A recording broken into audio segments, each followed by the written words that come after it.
As the research vessel Horizon pitched against the relentless Pacific swell, I gripped the deck railing, my eyes fixed on the horizon where jagged islands pierced the fog like forgotten tombstones.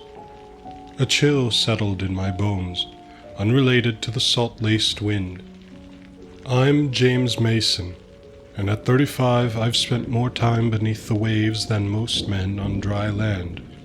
Former Navy SEAL, now leading dives for a marine exploration outfit that chases ghosts in the deep. It's a life that drowns out the noise in my head, or so I tell myself, after the divorce left me staring at empty walls, nightmares clawing at the edges of sleep. But this mission felt different from the start.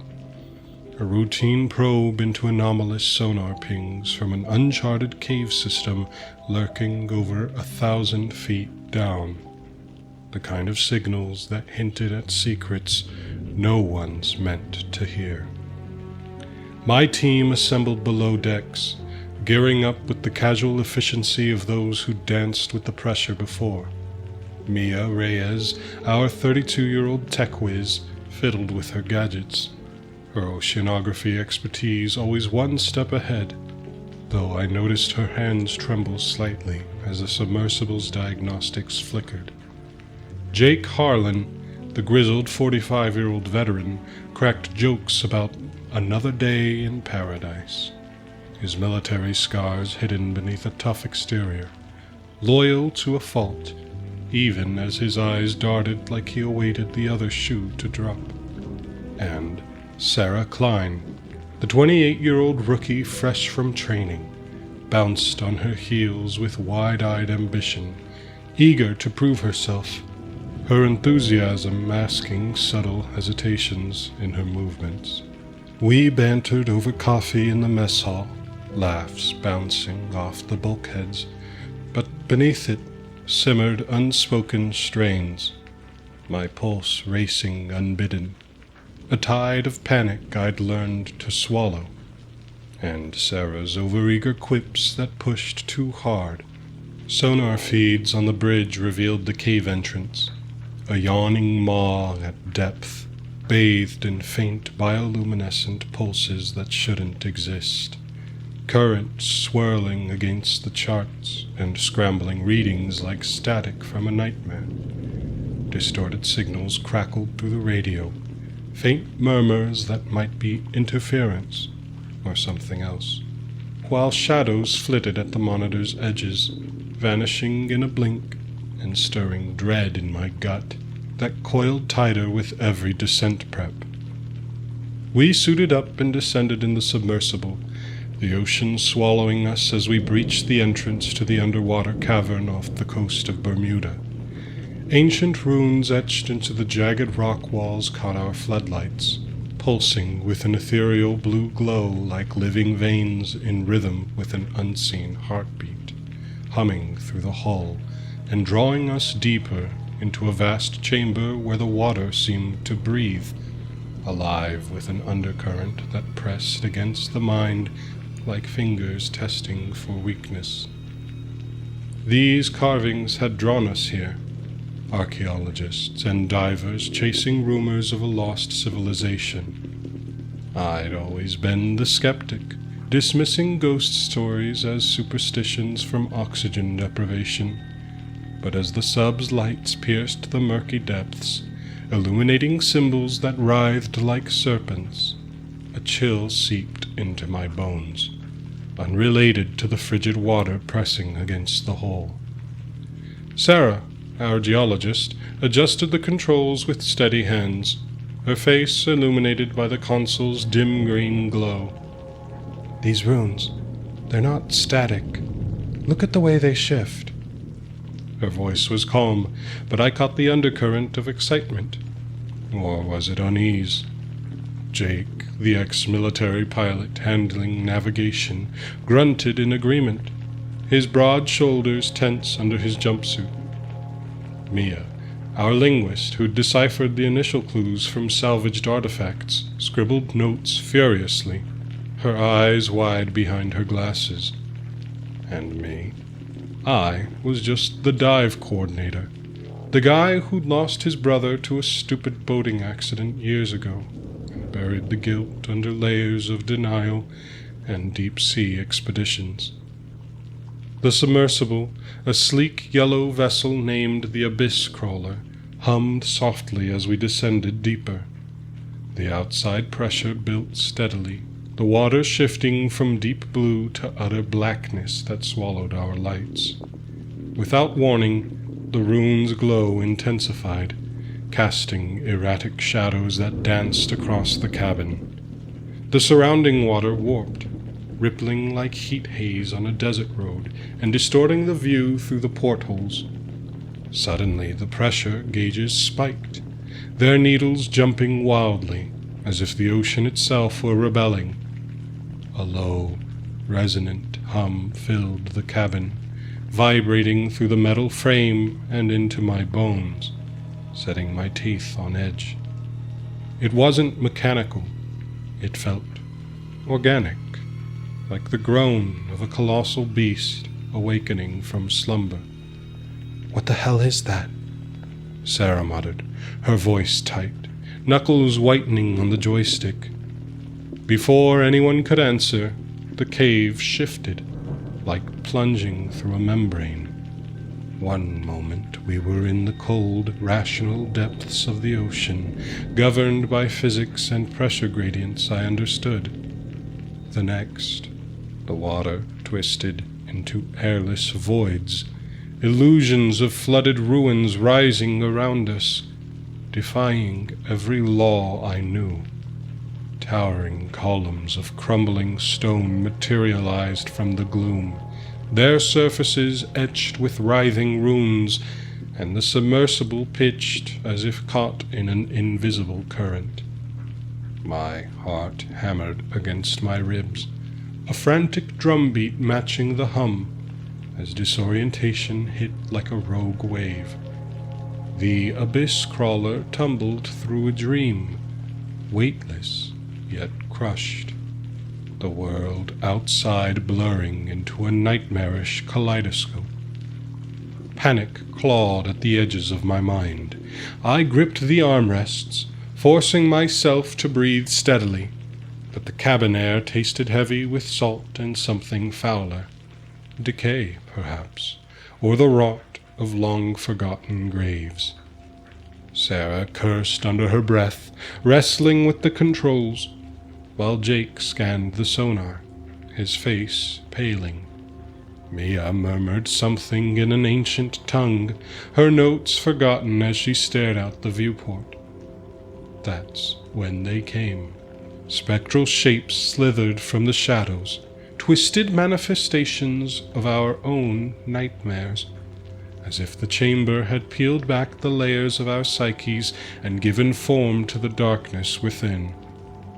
For me, it was my brother, his young face bloated and condemning, eyes milky white like a corpse pulled from the sea. He materialized just beyond the hull, his form translucent, yet horribly real, mouthing words that cut deeper than any knife. "You let me drown, coward."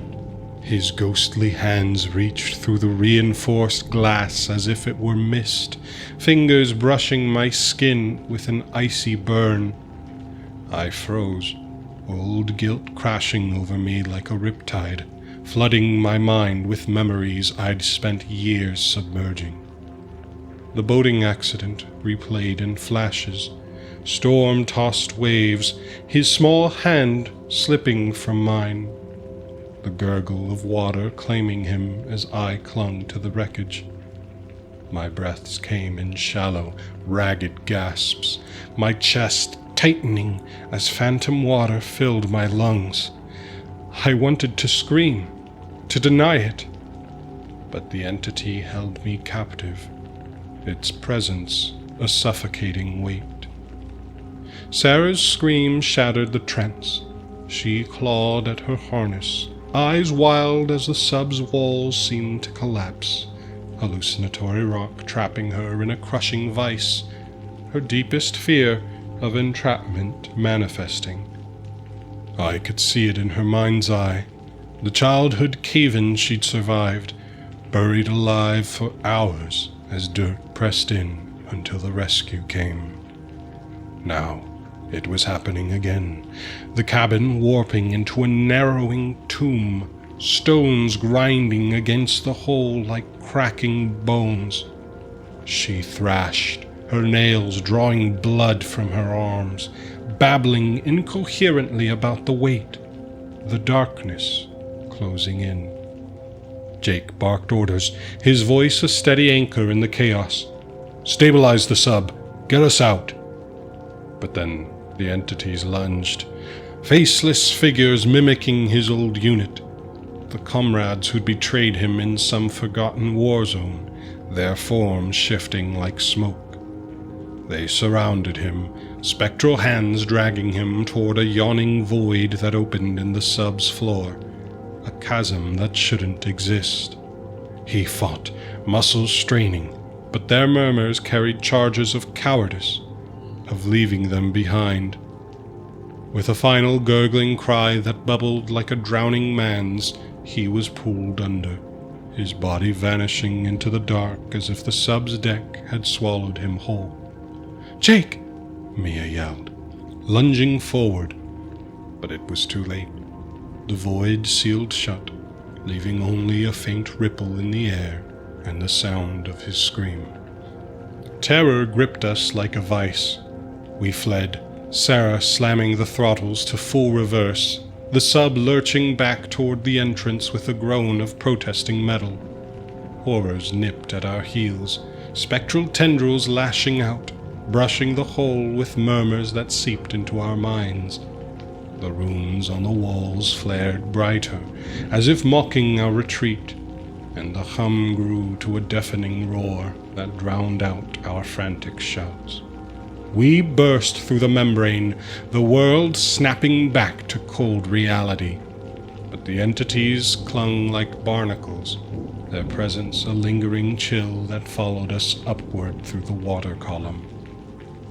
During decompression, as the sub ascended in agonizing stages to avoid the bends, I felt it clinging to me, a presence speaking in my brother's voice, filling my lungs with phantom water. Hallucinations blurred my vision, drowning over and over, the boating accident replaying in vivid torment. I saw waves crashing, felt salt stinging my eyes, heard his final plea as he slipped away. My hands trembled on the controls, sweat beading on my forehead despite the cabin's chill.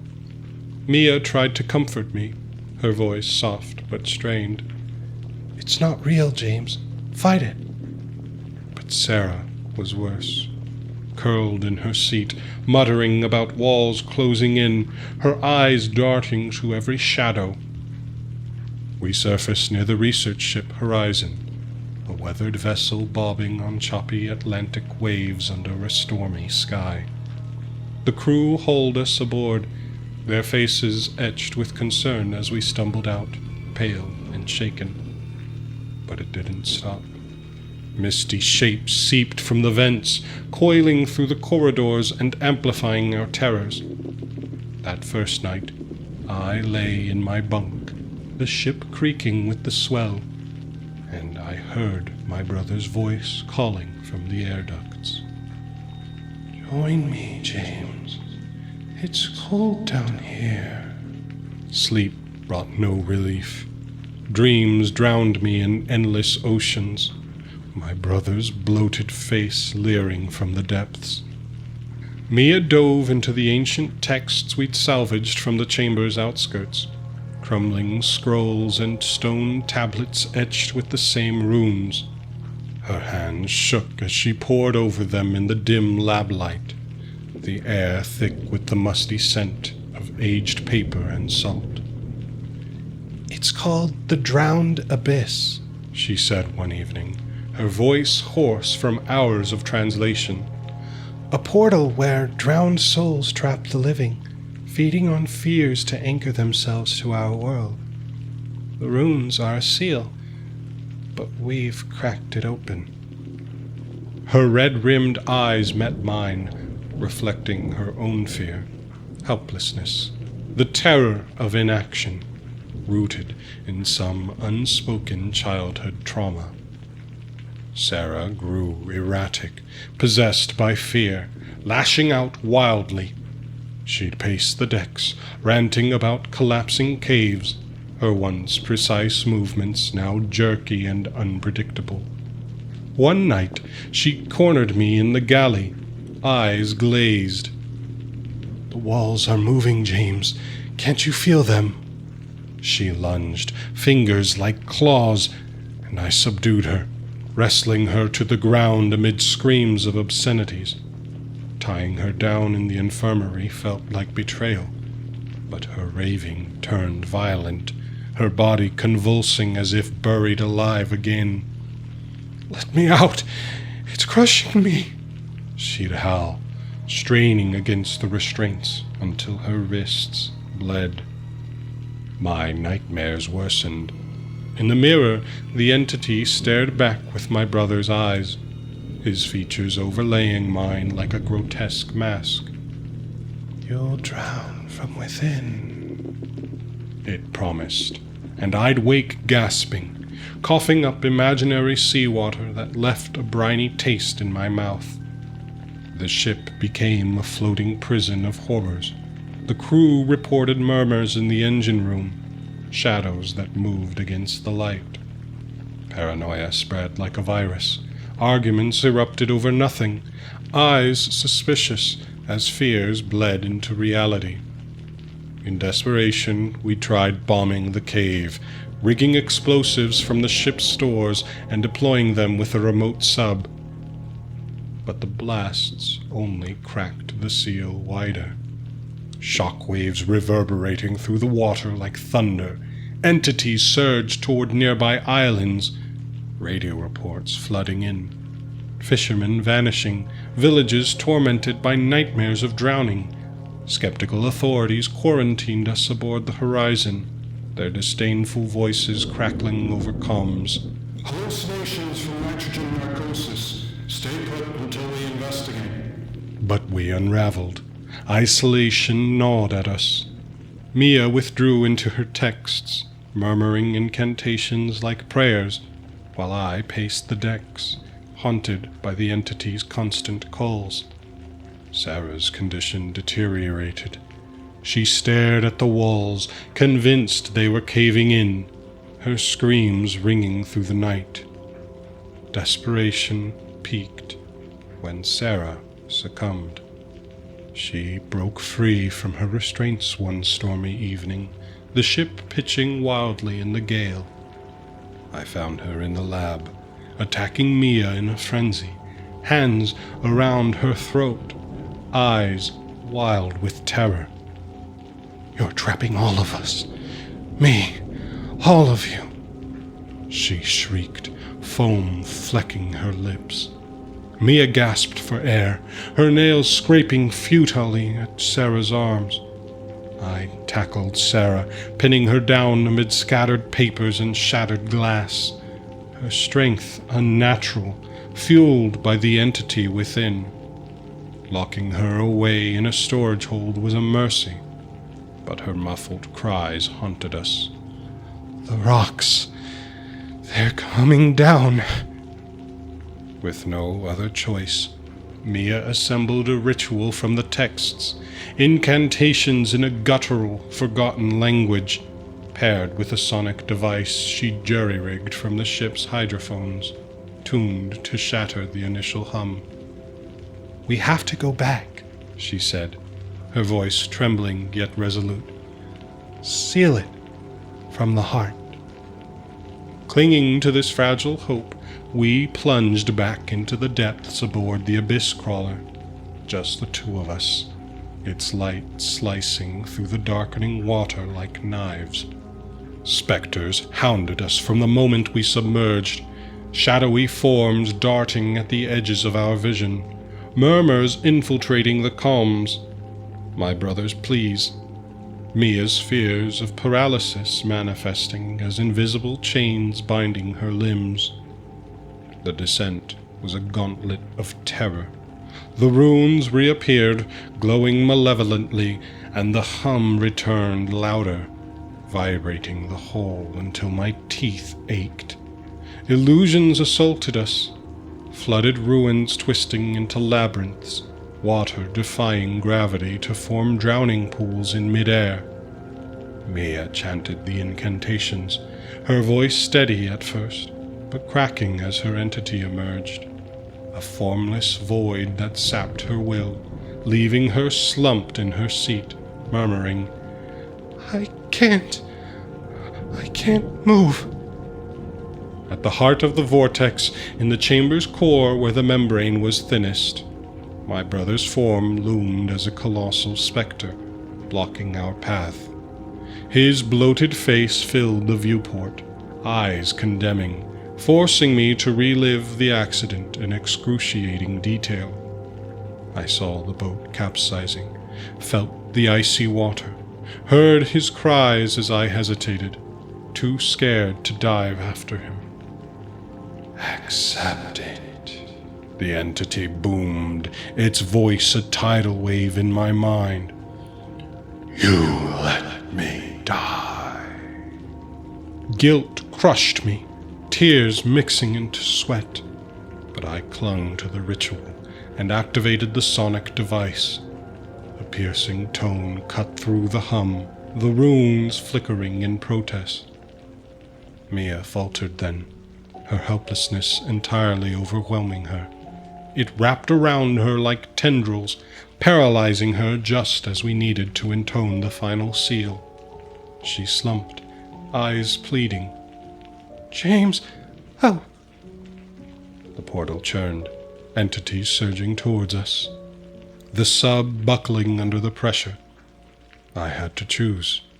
Save her, pulling her from the trance and risking the ritual's failure, or seal the portal, condemning her to the abyss's grasp.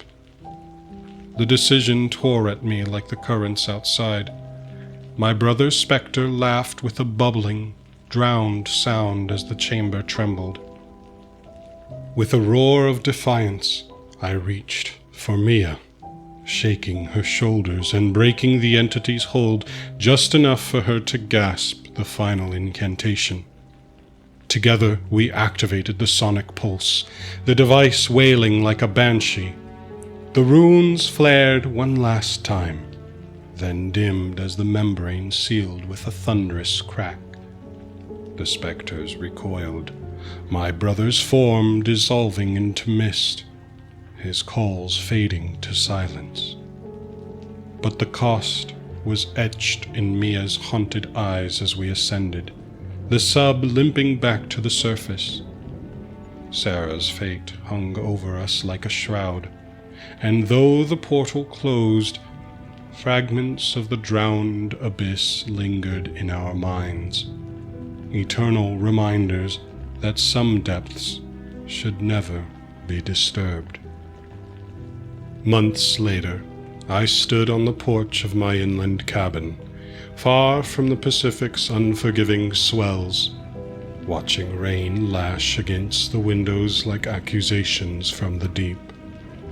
The nightmares had dulled to fragments, pieces of that drowned abyss clinging to my subconscious, speaking in my brother's voice during sleepless nights. But I'd clawed my way to something resembling peace. Therapy forced me to confront the boating accident, to accept that a scared kid couldn't have saved him, that my life of self-punishment in the depths was just another way to drown. Retiring from diving felt like betrayal at first, but now, surrounded by solid earth and the scent of pine, I breathe easier, resilient in my scars, no longer chasing ghosts to prove my worth. I'd documented it all in secret journals, warnings for foolhardy explorers tempted by uncharted caves and anomalous pings. Tales of how our routine probe off the fog-shrouded islands had cracked open a nightmare realm, manifesting our submerged fears as spectral predators. Jake, dragged into the void by shadows of betrayal. Sarah, lost to her terror of entrapment, her possessed rage forcing me to end her suffering in that final, merciful struggle aboard the Horizon.